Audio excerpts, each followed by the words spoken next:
Glória a Deus. Queridos, o tema dessa palavra, vocês deixem sua Bíblia aberta aí no livro de 1 Reis, tá? Capítulo de número 17. Vamos falar sobre uma pessoa bastante destacada, né, no texto bíblico. Uma pessoa que, inclusive, esteve no Monte da Transfiguração com Jesus. Para você ver a importância desse homem. O precursor de Jesus, foi dito que ele viria no poder e na autoridade deste homem. O precursor de Jesus. Então vamos falar de alguém aqui muito especial. O tema dessa palavra, diga assim, o altar da oração na jornada de um homem de Deus. Diga novamente, o altar da oração na jornada de um homem de Deus. Melhor, de um homem de Deus. Mais uma vez, o altar da oração na jornada de um homem de Deus. Já deu para entender um pouco o que essa palavra quer dizer? Ou seja, a nossa caminhada tem que ter vida de oração, realmente. Amém? Glória a Deus. Vamos ler o texto de 1 Reis 17, versículo de número 1 até o versículo de número 5, e depois nós vamos ler outros versículos aqui para nós meditarmos. Diz assim a palavra do Eterno, 1 Reis 17, verso 1. Então Elias, o tesbita, dos moradores de Gileade, disse a Acabe, tão certo como vive o Senhor, Deus de Israel, perante cuja face estou, nem orvalho, nem chuva haverá nestes anos, segundo a minha palavra. Veio-lhe a palavra do Senhor dizendo, retira-te daqui, vai para o lado oriental e esconde-te junto à torrente de Querite, fronteira ao Jordão. Beberás da torrente e ordenei aos corvos que ali mesmo te sustentem. Foi, pois, e fez segundo a palavra do Senhor. Retirou-se e habitou junto à torrente de Querite, fronteira ao Jordão. Os corvos lhe traziam pela manhã pão e carne, como também pão e carne ao anoitecer, e bebia da torrente. Mas, passado dias, a torrente secou, porque não chovia sobre a terra. Amém? Até aqui o versículo 7. Vamos apresentar essa palavra mais uma vez. Pai, te apresentamos esta palavra, te apresentamos, Senhor, essa ministração. E nesse momento, o Senhor nos ajude a ministrar, Senhor, esta palavra. Que o Senhor seja conosco nesse momento. Que a tua palavra venha, Senhor, trazer profundas mudanças dentro do nosso coração. Que possamos, de fato, Senhor, ser coerentes com aquilo que pregamos, com aquilo que ensinamos e com aquilo que cremos. Senhor, restaura a nossa fé. Restaura o nosso coração. Que possamos hoje, Senhor, contemplar curas, milagres, maravilhas nessa tarde. Que o teu santo nome venha a ser glorificado. Só quem crê, glorifica o Senhor, em nome de Jesus. Amém. Louvado seja o nome do Eterno. Então, o altar da oração na jornada de um homem de Deus. Eu coloquei esse título porque eu entendo, baseado no exemplo do profeta Elias, que um homem de Deus, ele tem uma vida de oração. E é uma vida de oração de alguém que de fato ele conhece, de alguém que de fato ele sabe com quem ele está se relacionando.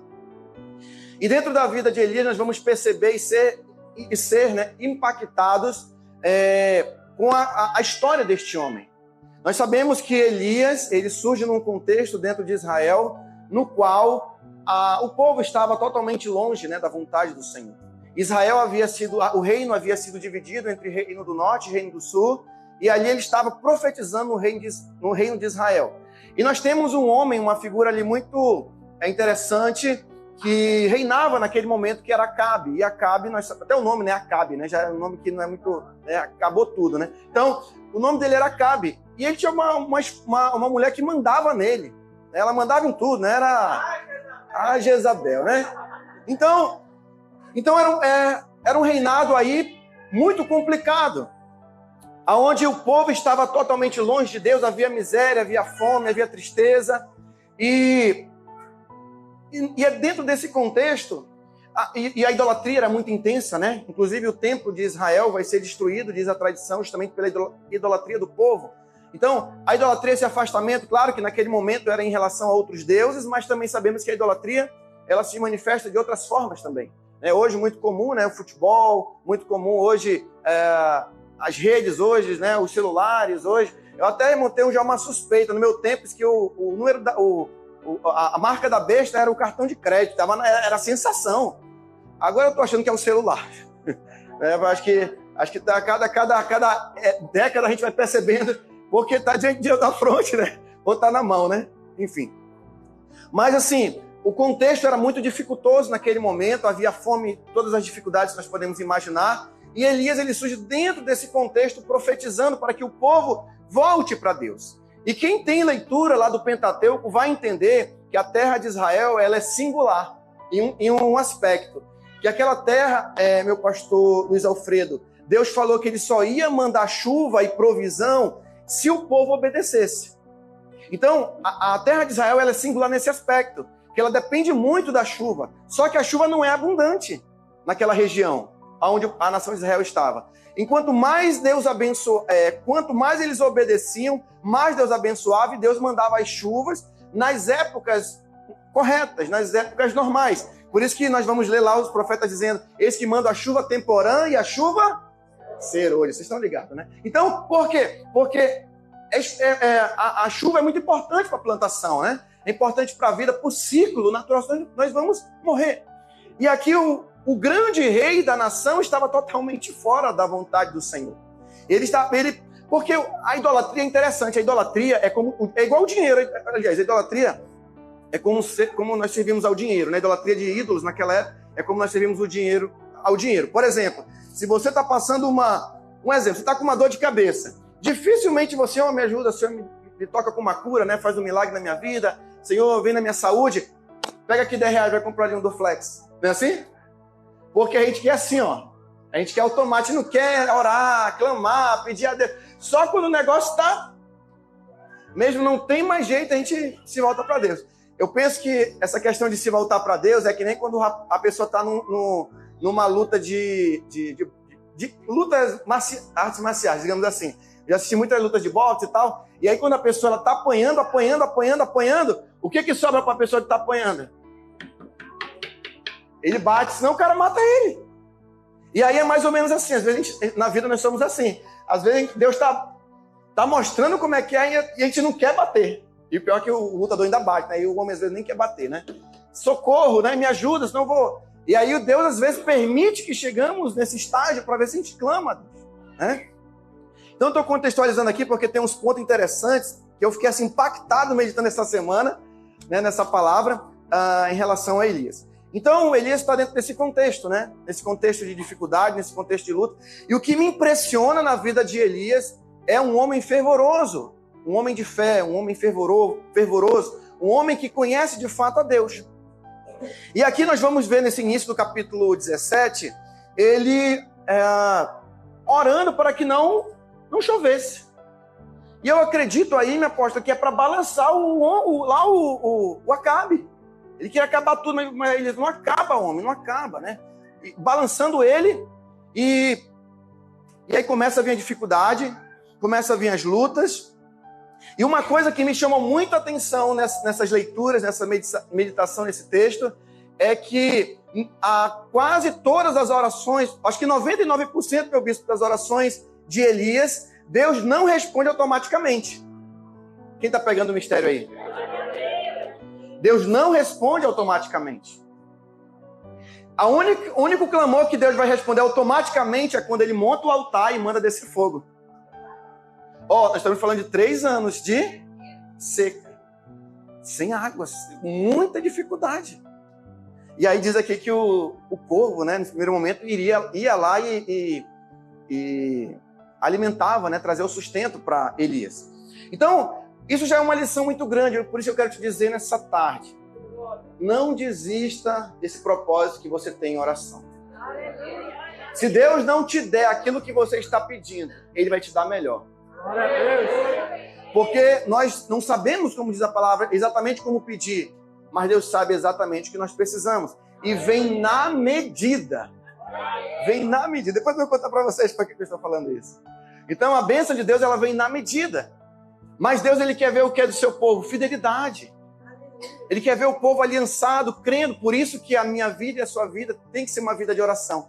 Queridos, eu quero dizer para você, depois lendo aqui Elias, meu pastor Bruno, né, meditando nessas passagens, eu pensei que eu tinha fé, irmãos. Eu estou aprendendo ainda a ter fé. Pensa num homem, assim, muito ligado com Deus. Esse homem, inclusive, vai dizer que João Batista, o precursor de Jesus, vinha no poder e na autoridade de Elias.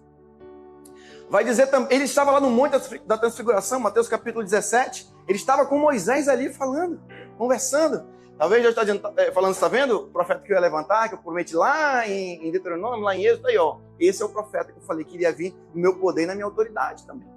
O Messias da casa de Israel. E eles falam, né, daquilo que Jesus ia passar naquele momento.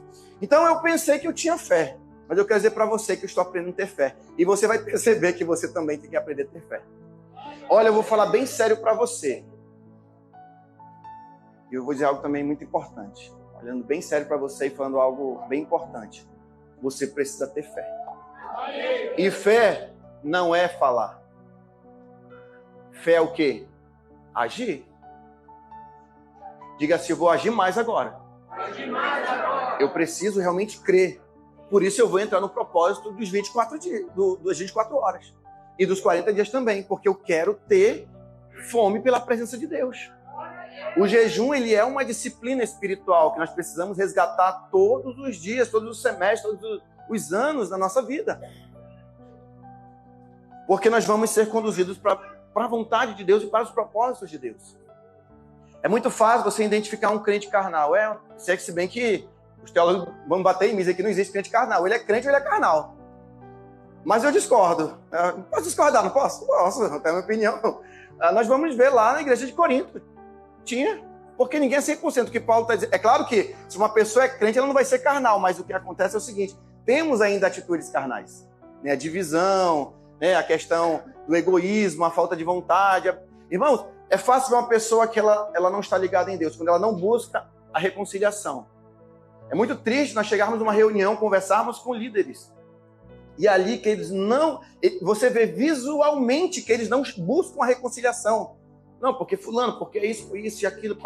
Meu Deus, sangue de Jesus tem poder. O que esse povo faz na vida devocional deles?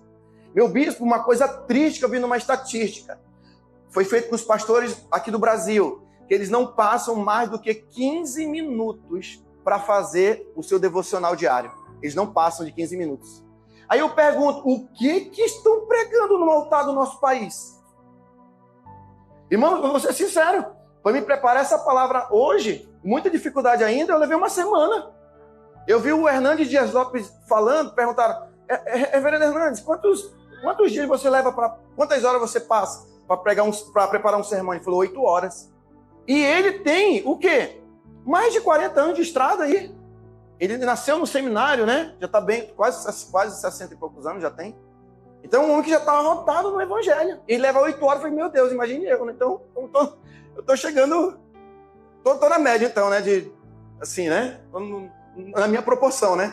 E aí, um cara com 40 anos leva 8, então, com 10 anos fazendo a obra, então, uma semana tá bom. E aí, irmãos, eu pergunto, o que nós estamos pregando? Então, diga assim, eu preciso receber mais de Deus. Para que eu possa entregar. Amém? Então nós vamos ver aqui, por que eu coloquei, né, o altar da oração na jornada de um homem de Deus? Porque nós vamos falar um pouco aqui, já para caminhar mais com essa palavra, um pouco sobre alguns aspectos na vida de Elias, muito importantes. E aqui nós vamos ver, no primeiro momento, aqui no capítulo 17, no versículo 1 até o 5, nós vamos ver 2 aspectos na vida de Elias, importantes. Quando ele está debaixo dos holofotes da corte real. Então ele está ali, Elias, a corte começa a perceber que talvez aquela seca fosse culpa de Elias. Aquela dificuldade que o povo estava passando era causado por Elias. Por Elias estar, talvez, contrariando as vontades do rei. Tipo, jogando contra, né, contra o time, digamos assim, né? Contra o país. E aí nós vamos perceber, por exemplo, quando ele vai se retirar também, nessa passagem do versículos 2 ao 5, lá para o ribeiro de Querite, onde ele é alimentado, e nós vamos perceber Deus trazendo esse cuidado na vida de Elias. E o mais interessante da jornada de um homem de Deus é que a solidão, ela também caminha com a gente. E eu vejo que aqui que é a nossa dificuldade. Por exemplo, eu sempre digo para os casais, quando a gente ministra para casais, quando a gente aconselha casais, quem de fato traz a verdadeira alegria para minha esposa não sou eu, é Deus. Se a gente inverter essa ordem, vai haver uma mútua dependência emocional e de fato ela nunca vai ser feliz, porque ela tem que ser primeiro feliz com Deus. E também, ela não é que traz a alegria absoluta da minha vida. A minha alegria absoluta está em Deus. E quando nós estamos ligados em Deus, nós vamos poder nos amar verdadeiramente. E é assim que funciona. Então, nós precisamos, muitas vezes, ter o nosso tempo com Deus. Deus nos leva, muitas vezes, para ter comunhão com Ele. Para me aprender a ter mais proximidade com Deus. Então, Deus, diga-se, Deus permite alguma solidão na minha vida, para que eu possa me aproximar dele. Porque senão, qual é o sentido de estar vivo? Então, se o sentido não é se voltar para Deus, então eu vou me voltar para quê? O apóstolo Sandro Porto, certa feita ministrando lá no Qualicamp, ele falou sobre isso. O ser humano, ele quer encontrar Deus, aí ele procura na bebida, ele não acha. Aí ele vai para droga, ele não acha. Aí ele vai para prostituição, ele não acha. Aí ele vai para quê? Ele vai torcer para o time de futebol, também não consegue achar. Aí ele fica procurando, aí eu vou para a religião esotérica, vou para a sociedade secreta, aí ele procura tudo e não acha. Isso vai achar numa intimidade real com Deus. Quando ele volta o coração dele para Deus. Então você vai ver aqui que nessas dificuldades, você não vai ver Elias murmurando, reclamando, né, buscando uma outra forma, talvez, de retroceder. E aí nós vamos ver aqui, por exemplo, no versículo de número 8, nós vamos ver Elias caminhando, né, para aquilo que nós chamamos, né, do moinho de Deus, ou cadinho de Deus, quando até o nome Serepta dá essa ideia de um local que a pessoa vai ser moída. Então ali ele vai ser provado por Deus, a partir do versículo 8 e versículo 9, que diz assim, ó, aí no capítulo 17 ainda, então lhe veio a palavra do Senhor dizendo, dispõe-te e vai a Sarepta, que pertence a Sidom, e demora-te ali, onde ordenei a uma mulher viúva que te dê de comer, ou te dê comida. Então nós vamos perceber que ele vai ali ser refinado por Deus, porque vai acontecer algumas coisas na casa dessa viúva. O filho depois vai ter um problema, né, de saúde, vai ali acabar morrendo, e ela vai acabar colocando meio que a culpa no profeta. E aí diz que ele ora por 3 vezes para que ele volte à vida. Então, olha o que está acontecendo na vida de um homem de Deus. Então, diga assim, você é um homem, diga para o irmão que está do seu lado, você é um homem de Deus? Então, se prepare para as provas. Mas diga assim, não se preocupa, Deus está contigo. É aqui que entra a fé. E é aqui que eu quero colocar a sua percepção nesse detalhe. A sua fé não pode se alterar. Talvez ele orou a primeira, o garoto não voltou. Ele orou a segunda, o garoto não voltou. O que nós faríamos se tivesse orado a primeira e a segunda? Uma pessoa morta, assim. Senhor, está nas tuas mãos, tu sabes, Senhor. É a tua vontade, Senhor, que essa pessoa não levante. Mas Elias não fez isso. Ele falou, Senhor, olha a situação dessa mulher. Ele clamou com mais intensidade ainda. E o que aconteceu? O menino volta. Será que nós teremos fé? Irmãos, eu não tenho fé. Pastor, você tem fé? Não, eu estou sendo honesto comigo, mas eu quero ter mais fé. Mas só que tem fé, irmãos, quem tem intimidade. E nós precisamos buscar intimidade com Deus, proximidade com Deus. Amém?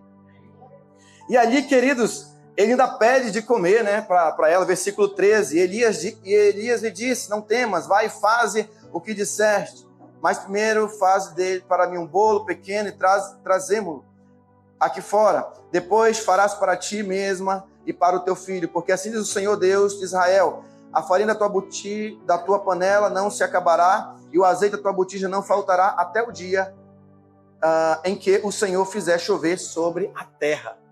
Olha que maravilha. Agora imagine a situação. Você está vivendo um caos.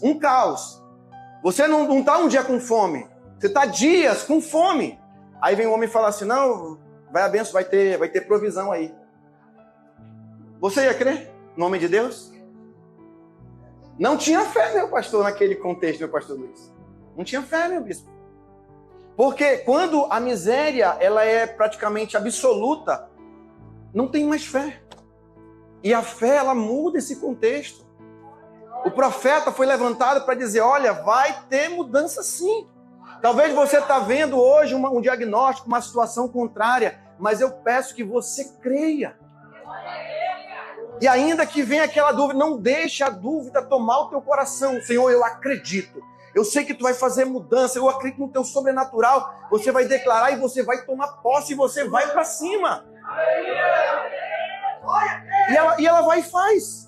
E começa a vir a provisão, começa a vir o milagre, né? Naquele momento. E aí, no versículo 21 e o 23, eu quero falar para você algo aqui interessante, ó. E estendendo-se 3 vezes, ali, né, sobre o menino, né, que ele vai ser citado no versículo 24, então. Então a mulher disse a Elias, nisto conheço agora que tu és homem de Deus e que a palavra do Senhor na tua boca é verdade. Agora que olha o mistério aqui, ó. Ela já tinha visto o milagre da multiplicação. Por que ela não acreditou ainda que ele era homem de Deus? Mas quando tocou no precioso dela, o filho, aí é diferente. Aí quando o menino ressuscita e fala assim, agora eu sei que tu és homem de Deus. Assim eu profetizo na tua vida. Aquilo que é o teu precioso, Deus vai tocar, mas veja, é para a glória dele. É para a glória dele. E aquilo que Deus toca, calma, não se preocupa, porque Deus não toca para destruir. Ele toca porque ele tem um propósito, para que o nome dele seja glorificado. Talvez o teu precioso é o teu casamento. Porque se amares mais a tua esposa, teus filhos, do que a mim, disse Jesus. Tu és digno de Jesus? Não. Ah, então eu vou desprezar meu filho? Não. Quem ama a Deus, ama o filho de forma correta, meu irmão. Quem ama a Deus vai amar da forma correta, meu pastor. Não é com idolatria, idolatrando um filho, uma filha, um esposo, um emprego. Quem está entendendo, diga amém. Quem está ligado com Deus vai amar da forma correta. Sem bajulação, sem dependência emocional. Porque a gente fica naquele joguinho emocional, ah, se eu fizer isso... Não! É Deus, faz da forma correta. Claro que ninguém vai ser grosso, arrogante, estúpido. Mas, se você ama a Deus, verdadeiramente você vai amar seu cônjuge, seu cônjuge, seus filhos. Amar a sua igreja. Você vai amar o seu pastor. Aproveite que nós estamos aqui e diga assim, o seu irmão que está do seu lado, você precisa me amar. Diga assim, eu não sou fácil. Não, mas diga, eu não sou fácil. Talvez tu nem goste de mim. Mas deixa eu te dar uma boa notícia, você precisa me amar. Diga assim, nós não somos o Baby Sauro, mas você precisa me amar. Amém? Amém? Quem está entendendo esse mistério? Então, nós vamos ver esses acontecimentos de forma bem interessante na vida de Elias. E nós vamos ver Deus tocando ali no precioso desta mulher. Mas Deus usando o seu profeta para levantar essa criança, né? Amém, queridos? Aí deixa eu falar algo para você. Então nós estamos aqui no moinho, né? E aqui nós podemos dizer que Elias, aqui no capítulo de número 18 agora, já para caminhar aqui para mais ainda na jornada aqui de Elias, nós vamos ver aquilo que nós podemos chamar, meu bispo, da Batalha dos Deuses. Você já viram a Batalha dos Deuses? Parece nome de série, né? Pois é, mas tem aqui no livro de Elias. A Batalha dos Deuses. Tem nada a ver com os mangá, não, japonês não, tá? Mas aqui nós temos a Batalha dos Deuses, no capítulo de número 18. E aqui, irmãos, é tremendo o que acontece aqui, é muito tremendo. Nós vamos ver aqui, Elias está passando por um treinamento aqui grandioso. Já, olha o que aconteceu. Ele multiplicou lá a farinha, orou para que a chuva não ocorresse. O que mais que acontece aqui? A criança é ressuscitada. Irmãos, eu nunca vi ninguém... Você já viu ressuscitando assim?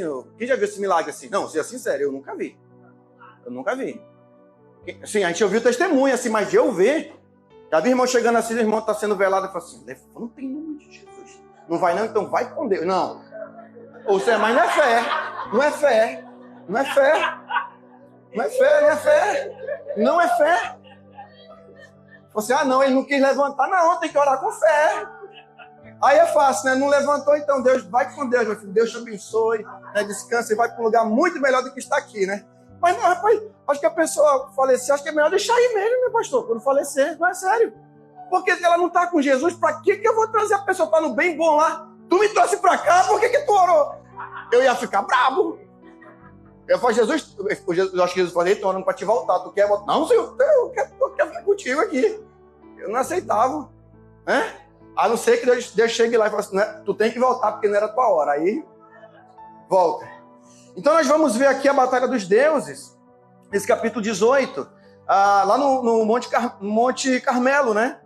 E tem algo bem interessante aqui, irmãos, e aí nós vamos já caminhar aqui para algo mais interessante na caminhada deste homem de Deus, que é quando ele vai fazer um teste aí no versículo 19 do capítulo, ou melhor, versículo 10, depois no 19, aí do capítulo 18. Então, certo como vive o Senhor, versículo 10, teu Deus não houve nação nem reino aonde o meu Senhor não mandasse homem à tua procura, dizendo a eles, aqui não está, fazia jurar aquele reino e aquela nação que não havia achado. Então, ou seja, depois que aconteceu tudo isso, Elias está sendo caçado por Acabe. E aí chega o moço ali de Acabe, junto com Elias, e fala assim, olha, nós estamos procurando, já estão procurando o Senhor em todo lugar, né? Não estão achando o Senhor e tal, e o meu rei quer que te encontrar, onde que tu estavas? E começa aquele diálogo entre eles, e ele fala, olha, eu vou lá me encontrar com Acabe. Aí ele fala assim, não, meu senhor, mas como, não manda eu dizer, não, vai que o Espírito te arrebata aí, e aí eu vou dizer que tu tá vindo e não acontece, e o meu rei vai me matar. Aí ele quase implora, Elias não faz isso, porque então vai comigo lá para dizer que tu realmente está aqui. Porque todos os reinos já negaram que tu estava aqui. Até juraram, dizendo, não vimos Elias. E até que Elias, tá bom, então meio que eu vou contigo, não fala exatamente assim, mas dá essa ideia. Ele vai junto com ele, ele se apresenta ali a Acabe, né? Aqui no capítulo de número 18. E aí ele vai propor ali, queridos, algo bem interessante, que é uma batalha. Né? Olha, vamos pegar um sacrifício aqui, vou colocar o sacrifício, e aí tinha lá os profetas, né, de Baal ali, porque quem era Baal? Baal era aquela entidade que aparentemente dava tudo, meu pastor Bruno, para eles. Supria, dava o sol, dava aquilo que eles precisavam. A chuva, ele era meio responsável pela chuva, mas a chuva que era boa não tinha, né? Não tinha. Mas dava comida, ou seja, era o Deus que provia todas as coisas, né? Então, o que vai acontecer aqui? Ele falou, então bora fazer o seguinte, vamos colocar aqui um sacrifício, e o Deus que respondesse, que é o Deus verdadeiro. E aí ele vai lá, os profetas fazem primeiro lá o ritual deles, e passam o dia todo clamando, para que venha o Deus que responder com fogo, esse é o Deus verdadeiro. E aí eles ficam vendo aquele negócio lá todo, e falam assim, olha, vamos fazer, por que vocês não clamam mais alto? Depois você está dormindo, descansando, esse Deus. Ele até meio que brinca um pouco ali com eles, né? Tirou meio que onda ali um pouco com os profetas, mas daquela forma, né, dele ali. E aí ele fala, aí chegou a vez dele, né? Aí ele vai lá, aí o que acontece? Ele arruma o altar. Quem está entendendo o mistério? Para ter fogo, tem que arrumar o altar. E tá com o altar refeito, é ser sincero com a sua vida pessoal com Deus. Não adianta estar no altar, evangelizando, indo para o culto, se a minha vida pessoal, talvez a igreja não saiba, mas eu te falar, tem um Deus que olha tudo. Então a gente pode enganar tranquilamente, passar décadas enganando, tranquilo, mas Deus não engana. Então eu preciso estar com o altar restaurado. E ele pega 12 pedrinhas, né? Coloca ali representando o quê? As tribos de Israel precisam estar restauradas. Ele coloca ali o lenha, né, nesse altar ali que ele ajeita, simples. Aí ele faz tipo um rego, né? Como ele fala assim ao redor, eu vejo assim que é tipo abrindo umas brechas. Coloca água ali, né? E aí ele começa a clamar. E aí que eu falo, a primeira vez que Elias vai clamar, e Deus responde primeiro. Os outros, assim, Deus... acho que é para mostrar pra gente, senão fica muito fácil, né, irmãos? Fica muito assim, orou, acabou, aí, eu sou o cara, né? Então a pessoa ia se empolgar demais. E é assim que muitos homens de Deus, isso aí eu vi, dentro da missão, Homens que eram usados tremendamente por Deus. Mas, Deus responde, Deus faz, eu faço. Se eu não tiver, não vai ter. Se eu não tiver, não vai ter. Se a minha congregação não for, não vai ser legal o evento. Eu faço, eu consigo. E aí caíram e estão até hoje tombados. Eu vi. Fora os que eu vi de longe, né? Eu vi lá no Terra Nova. Conversando com uma irmã. Você não congrega ali? Não, não congrego mais não, pastor. Aí eu vim visitar hoje a igreja. Mas o que aconteceu? Pastor, eu vou lhe contar em off. O pastor não ficou com a irmã da igreja? E a esposa do pastor não ficou com o diácono? Aí o que aconteceu? Acabou a igreja. Acabou a igreja. Aí eu falei, mas uma igreja que era bonita, estava ali, sumiu, acabou a igreja. O altar. Escândalos, né? Então ele conserta o altar e ele coloca ali, ele clama assim, como eu disse, a primeira vez Deus está respondendo ali, e aí Deus vem e consome aquele sacrifício e ainda consome um pouco daquela água que está ao redor ali.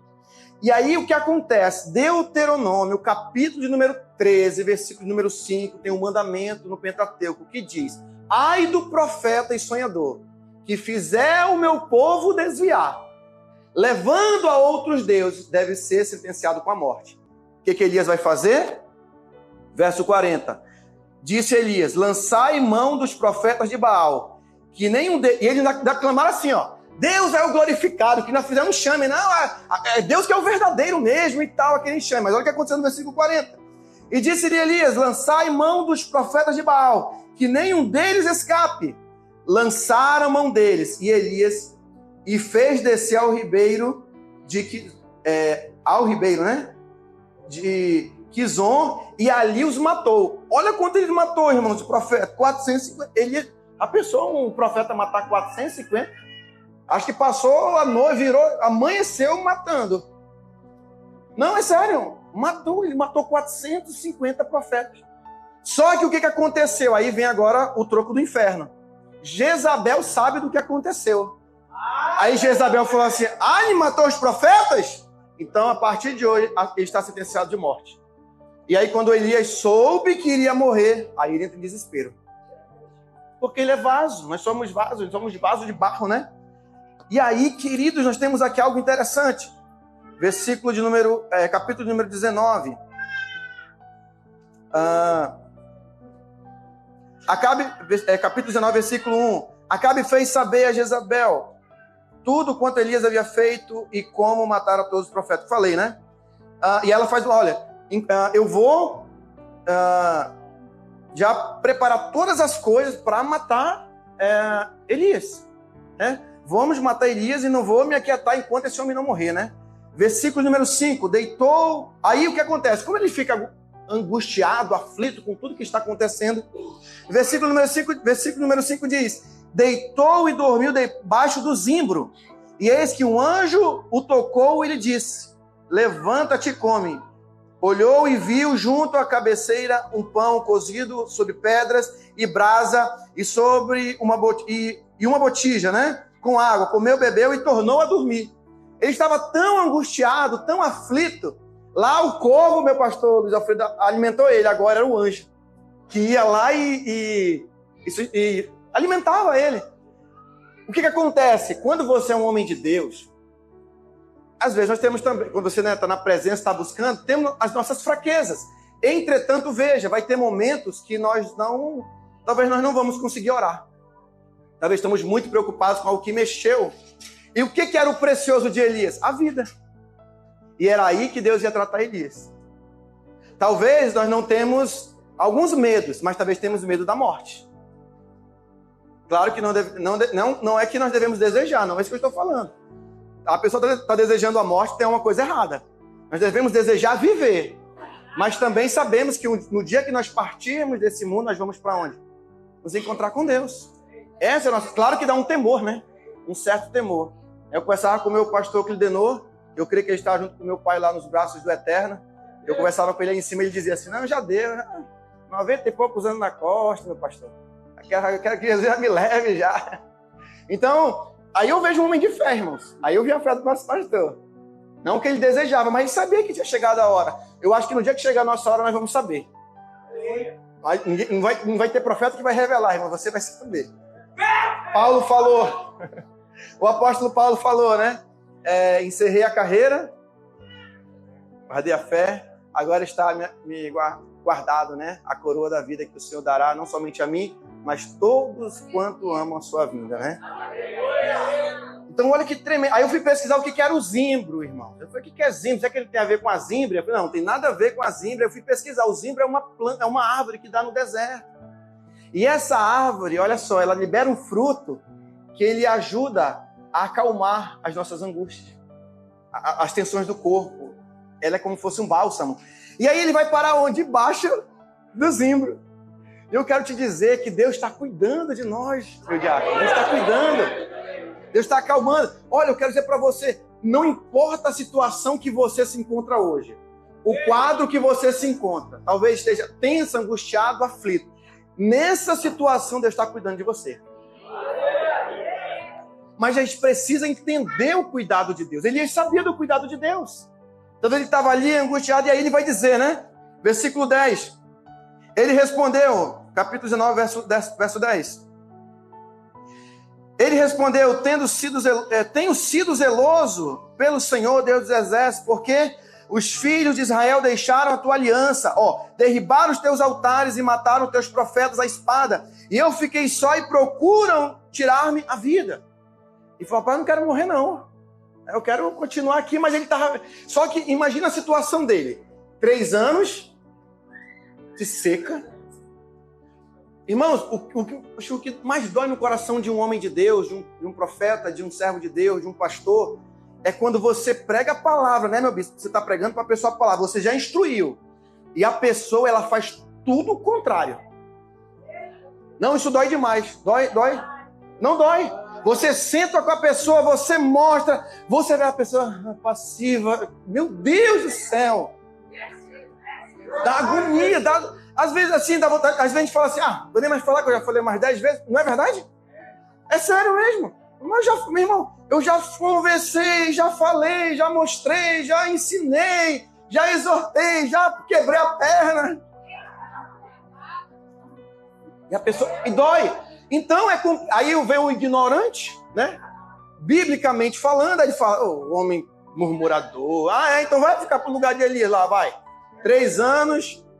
Você tem que buscar Deus dia e noite para você sobreviver, porque esse homem só sobreviveu porque ele buscou Deus. Ele buscou Deus. Ele sabia que Deus era a força dele. Por isso que eu estou dizendo, você vai sair daqui um homem e uma mulher de oração. Você vai sair daqui um homem e uma mulher de fé. Não da boca para fora, mas vai dizer, eu vou clamar, eu vou colocar a boca no pó, eu vou clamar, eu vou, sabe, buscar mais ainda. E quando eu olhava isso aqui, Deus estava ministrando no meu coração, você está vendo? A tua esposa está orando, 6 da manhã, pega ali. Meio-dia, 3 da tarde, às 18. Por que não está acompanhando ela? Eu falei, pega a tua merenda. Aí essa semana Deus ministrou no meu coração, que eu oro de manhã, né? Aí eu vou fazer as coisas, só que eu não estava orando junto com ela, eu orava à noite. Aí eu falei, amor, para orar meio-dia, me chama, eu vou contigo. Aí ela, tá bom, já deu meio-dia, bora. Deu 15. Aí, não, depois eu vou dar 18. Aí eu meditando essa palavra, Deus me tratando por dentro. É assim que tu quer ver o poder de Deus, né? Tu tô achando que tu tá brincando comigo, tu vai fazer só uma oraçãozinha assim, e aí a gente é muito folgado, a gente quer orar assim, 15 minutos e quer que Deus derrame o poder, sabe assim. E ainda fica frustrado. É que nem menino mimado, o ser humano é que nem menino mimado com Deus. Eu quero, mas por que eu quero? Não. Viu, menino mimado é assim, né? Aí você tem que tirar e sentir um pouco a dor para saber que não é assim. Eu quero é na hora que eu quero. Tem que tudo ter uma medida, né? Então, olha só, verso 15. Disse-lhe o Senhor, vai, volta ao teu caminho para o deserto de Damasco e em chegando lá, unge, olha o mistério aqui, a Hazael, rei sobre a Síria, e Jeú, filho de Nissi, ungirá rei sobre Israel, e também Eliseu, filho de Safate, de Abel-Meolá, ungirás profeta em teu lugar. Então, olha só, Deus começa a trabalhar na vida de Elias, e aí nós vamos ver aqui algo interessante, né? quando ele vai sair desse zimbro que ele está ali, né? Ali descansando, o anjo alimentando ele 2 vezes já. Aí Deus ele fala assim, olha, Deus começa a se manifestar para ele, para mostrar que ele está com ele. Isso aqui me emociona, isso aqui mexe demais. Só quem está ligado no mistério que vai entender. Tem momentos assim que você parece que está orando, mas chega um momento assim que parece que acaba as tuas forças. Aí Deus fala, agora eu vou falar contigo. Isso aqui mexe muito comigo. E ele sai, e aí no versículo 11 ele fala, disse o Senhor, Deus, sai e põe-te neste monte perante o Senhor. Eis que passava o Senhor em uma grande fonte de vento, e uma grande fonte de vento fendia os montes, despedaçava as penhas diante do Senhor. Porém o Senhor não estava no vento. Depois do vento, um terremoto, mas o Senhor não estava no terremoto. Versículo 12, depois do terremoto, um fogo, mas o Senhor não estava no fogo. E depois do fogo, um ciclo tranquilo e suave. Ouvindo Elias, envolveu o rosto no seu manto e saindo pôs-se à entrada da caverna. E eis que veio uma voz e disse, que fazes aqui, Elias? E Deus começa a tocar nele assim, ele começa a sentir algo que ele nunca tinha sentido. E ele começa a ter uma certeza de que Deus estava com ele. Ele estava no pior, querendo desistir. Aí ele começa a sentir a presença de Deus, a glória de Deus.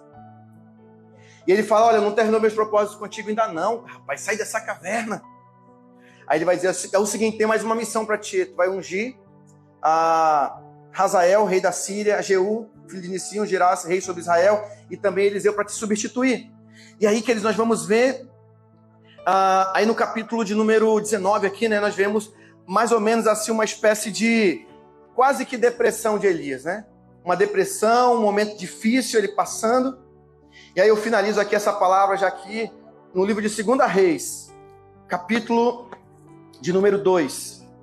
Então veja que a oração, ela está em todo o percurso na jornada de Elias. A oração não sai da vida dele, é uma arma poderosa, é a única arma que ele tem. Eu vou te falar, a oração é a única arma que você tem. O mundo sobrenatural, ele só muda através da oração. E eu quero ser o primeiro a me apaixonar pela oração. E sabe uma coisa que eu percebi? Sabe por que muitas vezes a gente não ora? Porque a gente tem preguiça.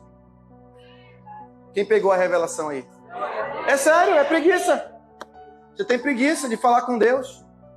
Mas liga o Netflix. É sério. Vai ter jogo. Vai ter jogo. Opa, tô dentro. E jogos, né? Enfim. Então no capítulo 2 de 2 Reis, nós vamos ver a jornada quando Elias chama Eliseu para conduzir essa missão, para dar continuidade. E aí nós vamos perceber que aqui existe aquilo que nós chamamos de escola dos profetas. A escola dos profetas eram grupos de homens que eram levantados e ensinavam um ao outro, aquele mais maduro, né? Mais experiente com Deus, ensinava os outros. Então havia escolas de profetas, nós vamos perceber, por todo Israel. E aqui ele, no versículo 2, ele passa por Betel, e talvez esperando que Eliseu fosse desistir, né? Elias levando Eliseu. E aí no versículo 4 eles vão parar lá em Jericó, talvez Elias achando que Eliseu iria desistir. Eles continuam na caminhada e chegam lá no versículo 6, eles passam pelo Jordão. E ele talvez pensando que Eliseu, né, ia desistir, e Elias continua a caminhada com Eliseu. E aí no versículo 9 nós temos algo interessante. E aqui eles já sabiam que ele ia ser levado, né? Ia ser levado num redemoinho. E sabia que ele ia ser arrebatado para a presença de Deus. Versículo 9 diz, havendo eles passado, Elias disse a Eliseu, pede-me o que queres, e que eu te faça, mas antes que seja tomado de ti. Disse Eliseu, peço-te que me toque por herança, porção dobrada do teu espírito. Olha que interessante. Veja que essa porção dobrada do espírito, Diácono Pessoa, não é porque eu quero ser 2 vezes melhor do que Elias, né? Eliseu não estava dizendo, eu quero ser 2 vezes melhor do que Elias. Mas era uma promessa de herança. A herança é algo dobrado. A herança lá dos primogênitos é algo dobrado. Então ele estava se baseando pelo princípio do Pentateuco. Mas ele dizia, olha, eu quero tudo que você puder, eu quero de você. E ele lança aquele manto, ele recebe essa unção. E aí nós sabemos a trajetória já de Eliseu, seguindo, né, os passos de Elias. Então eu quero dizer para você, finalizando essa palavra, o seguinte: existem momentos em nossa vida, em muitas jornadas que nós vamos passar. Eu não sei qual é a jornada que você está passando hoje. Eu não sei qual é a jornada que a sua família está enfrentando hoje. A sua empresa está enfrentando hoje. Mas eu quero dizer para você que Deus não desistiu de você e tem uma ferramenta poderosa que Deus quer que você volte a usar. E Deus está falando com pessoas aqui. Eu achava que eu orava muito, meu pastor William. De manhã, à noite. Porque ora muito em casa e minha esposa. É sistemática mesmo. Às 6 da manhã, meio-dia, às 15, às 18, antes de deitar. Clamando, chorando, buscando, invocando a presença de Deus. E Deus usando a minha esposa para me constranger. Eu que tenho que orar mais. Mas eu digo para você, muita humildade, eu amo orar. Às vezes bate preguiça, eu seria mentindo se não batesse. Às vezes bate, é pouca, mas às vezes bate. Eu falo assim, não quer orar não, preguiça? Eu vou te levar assim mesmo, ela vai junto comigo. Eu pego a preguiça, vamos orar juntos, você criar vergonha. Leve a preguiça para orar. É ela que precisa orar também. Então, em alguns momentos da minha vida, que eu vi que as coisas estavam difíceis, eu orei. Eu lembro quando a minha esposa, ela fez uma cirurgia, ela teve uma hemorragia, e ela estava com as pernas todas roxas. E eu fiquei assim, um pouco desesperado. Eu estava junto com a minha sogra, eu aprendi essa lição com a minha sogra. Ela falou assim, meu filho, nós vamos orar, que Deus vai fazer um milagre. E aí, naquele leito, nós nos prostramos e começamos a orar, a clamar, irmãos. E a doutora chegou e falou, ela vai tomar 2 bolsas de sangue. Se ela não melhorar, ela vai ter que operar novamente. Enquanto ela estava tomando aquela bolsa, nós estávamos clamando, irmãos, e nós vimos diante dos nossos olhos. As pernas estavam, que ela é branca, né? As pernas roxas ficarem brancas, assim, quase que instantaneamente. Começar a voltar assim. Então nós temos visto o poder de Deus através da oração. E nós precisamos desenvolver isso. Eu penso também que nós precisamos nos apaixonar mais pela presença de Deus. E eu penso que nós temos que amar mais a Deus. E Elias amava a Deus. O que alegrava Elias não era Deus estar fazendo aqueles sinais, aquilo ali. Ele sabia que Deus ia fazer aquilo. Ele sabia que Deus era poderoso para fazer. Ele sabia. Ele queria mais era da presença de Deus. Ele amava a presença de Deus. Ele se santificava porque ele amava a Deus. Eu lembro também, orando 15 anos, irmãos, pela conversão do meu pai. Orando e clamando e chorando, dizendo, Senhor, converte meu pai. Nos últimos dias dele, Deus salvou meu pai. Então não desista de orar para alguém se converter. O diabo nesse período de 15 anos, ele falava assim, tu não pode salvar teu pai não, deixa esse negócio de lado, ele não tem jeito. Eu clamando, orando e buscando, teve um tempo que eu diminuí, mas o Espírito Santo trouxe no meu coração, volte a orar, volte a clamar, porque Deus vai fazer. Nós vimos aqui o milagre na vida da nossa pastora Sônia. Eu vi a dedicação da MASF, Vale da Bênção, eu acompanhava as orações, oraram muito, irmãos. Nós vimos o pastor Hélio ir para Sarepta, né? Foi assim, colocado na fornalha. E ali Deus, irmãos, pelo clamor, pela misericórdia, trouxe a nossa pastora. Trouxe a nossa pastora para ser um milagre. Ela continuou o tratamento, mas ela é um milagre. O médico que conhece da ciência disse que não tinha jeito. Eu lembro também, no começo desse ano, meu bispo, eu estava com uma causa na justiça de um equipamento que eu comprei, um notebook, foi quase R$6.000. Comprei de presente para minha esposa, só que durante um ano deu problema 2 vezes. E eu tentei, levei na assistência deles, né, voltou, né, da empresa. Aí foi a 2ª vez, aí não resolvi, e a terceira vez, não, eu quero outro notebook, não dá, tá mais na assistência do que usando, né? E aí eles não me responderam mais. Aí eu acionei a justiça para tentar resolver. Resumindo, já está quase 2 anos e não tem ainda esperança, assim, tem ainda uma esperança, eu digo assim, não tem ainda uma visibilidade de quando isso vai acontecer, de quando vai sair finalizar esse processo. A gente perdeu na primeira instância, mas está na segunda instância, eu sei que Deus vai fazer alguma coisa, estou crendo. Aí eu falei, meu Deus, a gente tinha muito, o marido é muito assim, às vezes, como é que eu poderia dizer assim, o homem ele é muito assim, ansioso e muito focado assim nas coisas, às vezes muito materiais, né? Eu pensando assim, bom, quando sair essa causa, eu compro um notebook para ela agora, né? E eu pensando que ia sair logo e nada de sair. Aí eu, no começo do ano, eu falei, Senhor, não, se eu preciso comprar um equipamento para minha esposa, para abençoá-la e tal, que ela precisa fazer as coisas dela, as coisas da igreja, e eu tenho as minhas coisas que não dá certo, né? Porque, às vezes, ela tem que fazer uma coisa, eu também tenho que fazer, e dá choque de horário, digamos assim. Aí comecei a orar, mas sem agoniação, orando, desde o começo do ano. Olha o mistério de Deus. E quando chegou no dia do meu aniversário, né, fizeram uma surpresa. E o valor foi justamente para comprar o notebook da minha esposa.